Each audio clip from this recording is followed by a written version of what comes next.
What's up, everybody? Welcome back to Cilinix Crypto. Good morning and welcome to your daily update on Luna Classic. A little bit of a different daily update though after yesterday. In this video we'll talk about what happened yesterday. We'll talk about those fundamentals, but then we'll also zoom into specifically Luna Classic and what happened with Luna Classic. I mean, we had a huge crash. We had a crash of over starting when I did my analysis yesterday of over 40%.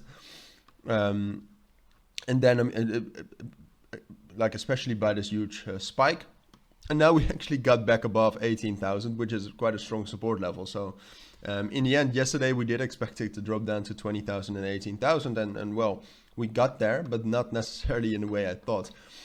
So altogether, I mean, if we take a look at Luna Classic like itself, like the burn volume went up a lot yesterday because the volume was absolutely crazy. Obviously, a lot of people buying, a lot of people selling, more people selling. So that's why the burns went up. I still like to take a look at this every day, but it doesn't matter that much because 81 million is still not that much. I mean, in total, we've actually burned through quite a lot, but it's still not that much. I mean, 8.16 billion is just a little bit more than that first Binance burn. So yeah. Not that much, but doesn't matter. Every day that we burn something is better fundamentals for Luna Classic. But what happened yesterday, I think most of you know that, but some of you might not. So what happened yesterday is that FTX, a big crypto exchange, had problems with liquidity, all right? And their sister company, Alameda Research, had definitely had problems. All because of the collapse of the FTT token, the FTX token. And because of the collapse, they had to sell other positions, so they had to sell off other cryptos. And apart from that, there was also just a lot of fear in the market. So altogether, that caused the market to actually drop down, and it also caused Luna Classic to drop down. Luna Classic, whether you like it or not, is still a quite manipulated token. It can be easily manipulated by, well, not anymore by the team, but by whales.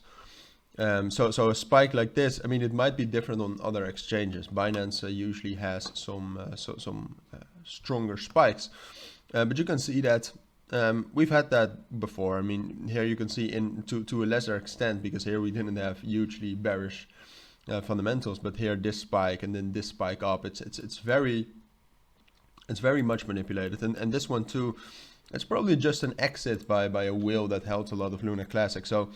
Altogether, I think the Luna Classic community did very well. Obviously, it's a strong community, but we have actually retraced all the way back up to stronger levels. So what we actually need to do right now is we need to stay on top of 18,000, right? If we can actually stay on top of 18,000 for the next, I would say 2 days, so 48 hours.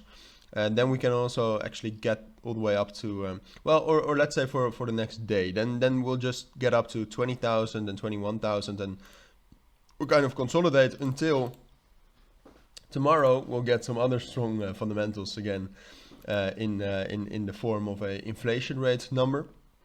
So that's going to make the market move again. But right now it's really about holding 18,000, because then we have some stability. I mean, if 18,000 breaks again, even on the 1 hour time frame, we'll just drop down all the way to this level here between 16,000 and 15,000, which I do think would hold as long as the market doesn't crash. But then from here, if the inflation rate number is way higher than expected, we're going to have a big drop. So it's not nice to be at that level. That would just be the start of a continued kind of crash or downtrend, whatever you want to call it. So yeah, 18,000 most important level for Luna Classic right now. If we can stay on top of that for I don't know, the next 12 hours, then we can actually see some more bullish momentum too. But yeah, altogether, I do want to say that like be careful, right? The market circumstances are still very crazy. So be careful with it. Luna Classic might have dropped down a little bit, but that might not necessarily mean that it's going to be at a good buy level right now. So if you do have any questions, let me know down in the comments. But for now, take care and bye.